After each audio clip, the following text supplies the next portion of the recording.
Se vuelve a reunir este grupo a favor de lo mejor, Compromiso Social por la Calidad de la Educación, Coparmex, Empresarios por la Educación Básica, Enseña por México, Fundación Banorte, INCO, Mexicanos Primero, México Evalúa, PROED, Reeduca, Suma por Educación, Únete y Unión Nacional de Padres de Familia, que han hecho llegar, como hace 6 años, 10 preguntas a los candidatos, y yo le aprecio mucho a Marinela Cerviche, integrante de este comité organizador de 10 por la Educación. Marinela, muchas gracias por venir. Buenas tardes. Buenas tardes, Joaquín. Encantada de estar aquí. Yo pues estoy más contento que venga. Sí, feliz. ¿Cómo ves? No, pues es como un museo. Está fabuloso. Bueno, cuéntame. 10 por la Educación. ¿Han convocado a quiénes para qué? Bueno, somos un grupo, como puedes ver, de organizaciones civiles, de la sociedad civil, que desde el año 2012 nos reunimos para poder hacer unas preguntas muy preparadas, muy elaboradas a los candidatos a la presidencia de la República. Ya lo hicimos hace 6 años, ahora lo vamos a repetir. Ya los aceptaron los 5 candidatos a la presidencia. ¿Ellos personalmente les aceptaron? Claro.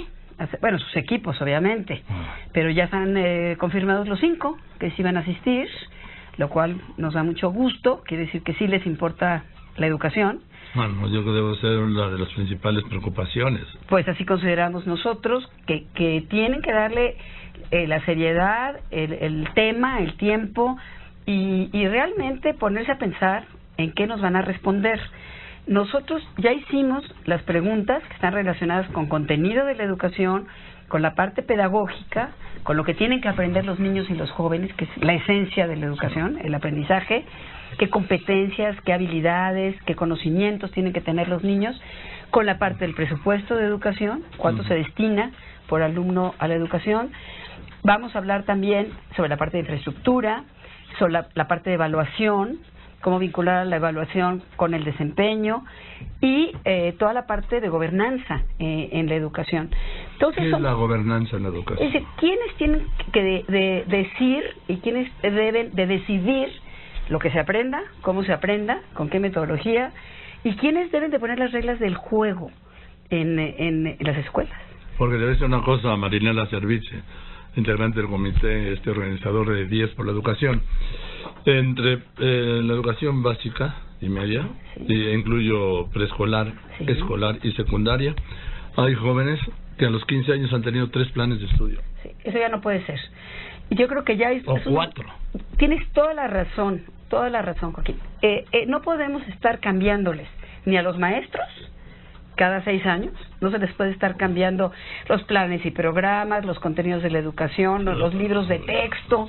No se puede estar esto cambiando cada 6 años. La educación es muy seria. La educación es un proceso, que lo sabemos, lleva mucho tiempo. Toda la vida. Toda la vida. Entonces, no podemos estar haciendo una propuesta y luego a los 6 años otra propuesta, y a los 6 años otra propuesta, porque eso es y lo que ahora quitamos civismo, y que ahora ponemos civismo. Claro. ¿Con qué criterio quitan y ponen una materia? Es que debería de ser una política de Estado a largo plazo.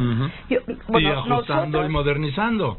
Claro, vas cambiando, exacto, vas adecuándote a los tiempos, pero tú tienes que tener un plan como lo han tenido Corea, como lo ha tenido Finlandia, como lo ha tenido Singapur. Siempre decimos, ¿por qué Singapur va tan bien en educación? Porque hicieron un plan a 20 años. Si tú haces un plan a 20 años y no lo tocas, y no lo andas manoseando todo el tiempo, hay más continuidad. Entonces, estoy de acuerdo contigo, tiene que haber algo de continuidad, mucho de continuidad, y irlo adecuando a los tiempos. Pero sí es muy desgastante para los maestros, para los directores y para los niños. Y para la educación. Y para la educación, porque esas son parte de las consecuencias, porque no tienes una continuidad. Ahora, cuando se habla tanto de la educación moderna, tabletas, todos los gobiernos han hablado de tabletas y computadoras, pero pues hay escuelas, a ver, si no tienen baños, ¿cómo van a tener interconexión a Internet? Acabas de tocar un tema clave. A veces no hay electricidad, tampoco en las escuelas, no hay conectividad en las escuelas. En la mayoría de las escuelas rurales no hay conectividad. Yo te tengo que decir algo, y creo que es una asignatura y es una deuda que tenemos con los niños y jóvenes de este país. Ha habido una cantidad de intentos por introducir novedades en tecnología educativa. Acuérdate de Enciclomedia, en la época del presidente Fox. Se intentó, parecía que era muy bueno, era un pizarrón electrónico, donde casi tenías los libros de texto, pero electrónicamente, pero más divertidos, porque sí tenías videos de cómo era el Partenón o cómo era Constantinopla. Entonces estabas hablando de lugares que ya no existen y lo podías ver en un video. Tenía su parte atractiva en Ciclomedia, pero hubo mucho manoseo. Pero alguien se hinchó y luego se abandonó. Y luego tuvimos hubo otras propuestas en el gobierno también del presidente Calderón, que era tecnología para todos y habilidades digitales para todos. Tampoco funciona. Llega este gobierno, el presidente Peña, una de sus promesas de campaña era que todos los niños de cuarto y quinto iban a tener su tablet. Todos los niños de cuarto y quinto. Tampoco se hizo una prueba piloto y tampoco pudo implementarse como todos queríamos. Hubo problemas con las tablets. Entonces, oye, el siguiente gobierno tiene un reto. Y no se investigó nada, ¿eh? Ay, eso no lo sé yo. Yo sí te lo digo. Nada, absolutamente nada. Porque ha sido fracaso tras fracaso tras fracaso. Y en estos 3 fracasos hay algunos que se han enriquecido como nunca y como nadie. Es muy lamentable. Es muy lamentable. No le hemos atinado. Y además, si el maestro no sabe qué hacer con este instrumento tecnológico y no sabe cómo utilizarlo como otro recurso, pues inviertes demasiado. Tiras, ya no inviertes, ya tiras. Exacto, es desperdicio. Ya tiras, ¿por qué? Porque le dan una tableta a los niños en la Sierra Mije, que yo los conozco muy bien, ¿sí? Tiene un obispo extraordinario, el obispo de la zona Mije. En Oaxaca. En Oaxaca, sí. Sí, el obispo Guerrero, que ese sí es un hombre de Dios, no como otros que andan aquí con escoltas y coches blindados. Bien, bien. Sí, y que pues les llevaron las tabletas. Y luego, ¿cómo las van a usar? Y luego los contenidos de las tabletas, porque luego los contenidos de las tabletas a veces no sabían qué meterle a la tablet. Entonces, sí hay mucho que hacer. Muchísimo. En cuestión de tecnología educativa, definitivamente hay mucho que hacer. Todo por hacer, diría yo. De acuerdo. ¿Por qué? Porque mientras no les alcance a todos, sí, hay 2 Méxicos, claro, o 3 o 4. Claro. ¿sí? El del olvido, el abandono, la pobreza, y que esto mismo los va a tener se va reproduciendo en el olvido, en el abandono y en la pobreza o en la miseria. Exactamente. Y claro, entonces las brechas entre las escuelas particulares y las escuelas públicas y las escuelas rurales y las escuelas indígenas, pues se va abriendo una brecha que no es justa, porque la educación es un derecho de todos los mexicanos. Pero unos tienen más derecho que otros, como siempre. Y unos tienen una educación de primera y otros tienen una educación de segunda. Y otros no tienen ninguna. Así es. Bueno, a ver, ¿cuáles son las preguntas para los candidatos? Ya las tenemos. A ver, nada más dime una cosa. Ya te las puedo dar porque ya las tienen ellos. Oye, ¿están a favor, 10 por la educación, está a favor o en contra de la reforma educativa? Nosotros, esa pregunta, lo que hemos dicho es que se ha avanzado muchísimo por la transformación educativa, que en este sexenio se avanzó muchísimo. Sí.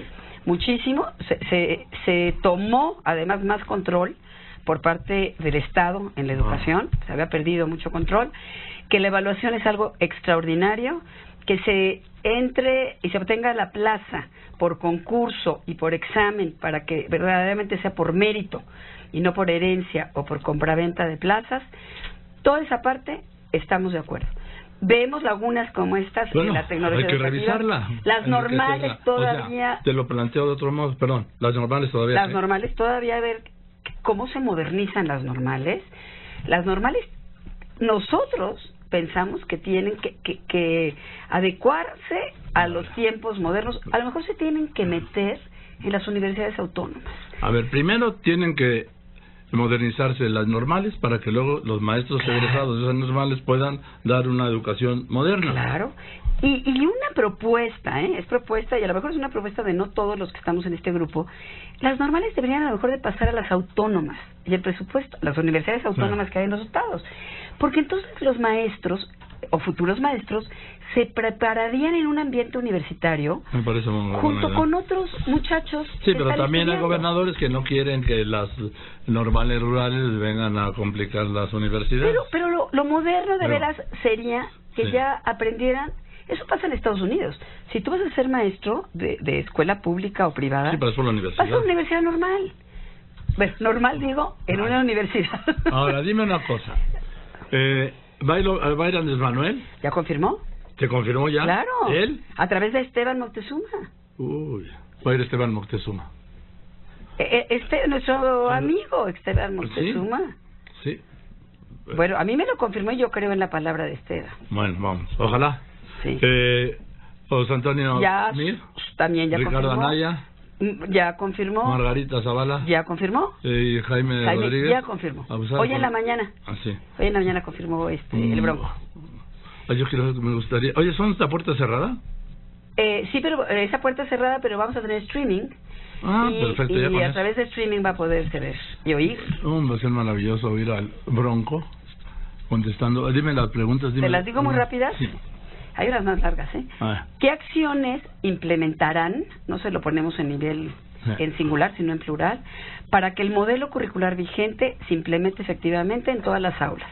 A ver, más despacito porque... Es el modelo. Sí, es decir, es el modelo, la parte pedagógica. Bien. ¿Qué acciones llevarán a cabo para que durante la educación obligatoria el alumnado aprenda inglés y usen las tecnologías educativas como instrumento de aprendizaje? Fíjate, esta era la campaña de la Bastida Ochoa en 2000, inglés y computadoras, y estamos en el 2018. Y seguimos proponiéndolo. Sí, esa era inglés y computadoras. Exactamente. Sí. Pero sigue siendo una asignatura pendiente. Por supuesto. 3. ¿Qué acciones de política pública llevarán a cabo para lograr que las evaluaciones se vinculen con la mejora de los procesos de enseñanza-aprendizaje? Que no se quede la evaluación por acá y el resultado de los alumnos, no haya nada de cambio en el aprendizaje de los alumnos. Ahora viene una más larga. ¿Qué políticas públicas en todos y cada uno de los niveles educativos llevarán a cabo para disminuir las brechas de recursos, logro educativo, preparación docente entre las zonas urbanas y las rurales y los grupos indígenas para garantizar que la educación sea un verdadero motor de desarrollo humano y social? Bien, ¿qué más? Esta era lo de toda la parte de equidad educativa. 5. ¿Qué harán para mejorar la formación inicial y continua de los maestros y qué cambios tienen considerados en relación con la ley del servicio de profesional docente? Esto es todo un tema, porque está también la permanencia de los maestros dentro del sistema educativo. Permíteme poner un corte de Marinela Serviche, integrante del comité organizador de 10 por la educación, que le van a presentar, llevamos 5 de las 10 preguntas, ahora vamos con ella, que le van a hacer a los 5 candidatos presidenciales. Primero vamos a ver quiénes van, y segundo, pues qué contestan. Pero primero hay mensajes, que es aquí en Radio Fórmula y Telefórmula con López Origa. Además, siga toda la información en tiempo real. La tiene en un solo clic, esté donde esté, lopezoriga.com. Intensa actividad periodística de Joaquín López Dóriga las 24 horas del día, a fin de mantenerle siempre bien informado, aquí en Telefórmula. Bueno, a ver, Marinela se cuentan las últimas 5 preguntas que este comité organizador de 10 por la educación le van a hacer a los 5 candidatos presidenciales. Te las voy a reducir un poco porque están un poco largas. Venga. Contemplando que el gasto educativo debe ser eficaz, equitativo, participativo, transparente y honesto, ¿qué políticas presupuestarias y de gasto efectivo impulsarán para que se invierta más en las escuelas donde más lo necesitan? ¿Va a haber repreguntas? Porque luego se van por... Pues vamos a tratar que contesten. Luego se van por donde tiran las cabras. No, ahí por pero hay que ser muy hábiles. Para eso va a haber moderadores que nos ayudan. ¿Qué acciones se realizarán a fin de aceptar que todas las escuelas, priorizando a las que tienen mayor carencia, cuenten con infraestructura y equipamiento adecuado para el mejor aprendizaje? Van a decir que sí a todo, hombre. Pues ojalá. Y luego ya sabes, vaya. Pero que vamos a tratar de que aterricen un poco más. ¿Cómo asegurar que la gestión escolar priorice el aprendizaje de los estudiantes por encima de la carga administrativa? ¿Qué harán para aumentar el involucramiento de la comunidad escolar y la sociedad civil en la relación escuela-hogar, en las escuelas y en la política pública? Y finalmente, ¿qué piensan hacer para que la educación sea una verdadera política de Estado que no esté sujeta a los cambios de administración? O de titulares de educación pública. Exactamente. Entonces, a ver, ¿sabes qué? Van a hacer estos... ¿Ya te los conoces? Van a decir, a ver, contéstame estas preguntas, sus especialistas en educación. ¿Sí? Y van a llegar a la 1, van a leer una cuartilla. Espero, una tarjeta, ¿no? A la 2, esto, van a llevar todo resuelto, pues deberían ir sin papeles. Eso no se nos había ocurrido. Claro, pues para ver qué es lo que realmente piensan, no con lo que le dijeron sus especialistas y asesores que deben contestar. Claro, lo que pasa es que es un tema tan técnico, Joaquín. Hay cosas tan técnicas que no las dominan. Eso sí sabemos que no las dominan. Por eso van a llevar con unas tarjetas. Seguramente. Y las van a leer. Y las tarjetas van a tener lo que ustedes quieren oír. Pues lo que sí quisiéramos oír es cuál va a ser su posición, de cómo se va a distribuir, piensan que se va a distribuir el gasto, cómo piensan que van a mejorar la equidad educativa, cómo van a mejorar los aprendizajes. Finalmente va a haber un debate televisivo. En el último debate van a tener que hablar de educación. Entonces, les va a servir este ensayo o este ejercicio para cuando tengan que estar en el debate, esperemos que sepan un poquito más de lo que tienen que responder. Bien, María, pues vamos a ver cuándo empiezan esta ronda. Es el 8 de mayo, todo el día. ¿Todos? ¿En dónde? En el Camino Real, por invitación, aquí en Polanco, de 9 de la mañana a 3 de la tarde. Todos tienen horarios de 1 hora cada uno. Y va a estar en tiempo real, donde todos los que no puedan asistir presencialmente lo pueden ver vía streaming. Bueno, luego me mandas la liga, ¿no? Yo te mando la liga. Perfecto, pues muchas gracias, Marinela, ojalá. Pues ojalá la educación sea prioridad para todos. Debe ser. Lo que pasa es que ya no estamos viendo algunas posiciones que pues cada quien trae, bueno, su agenda. Sí, su agenda, vamos a llamarla así. Gracias, Marinela Service. Gracias. Del comité organizador del 10 por la educación. Gracias, buenas tardes.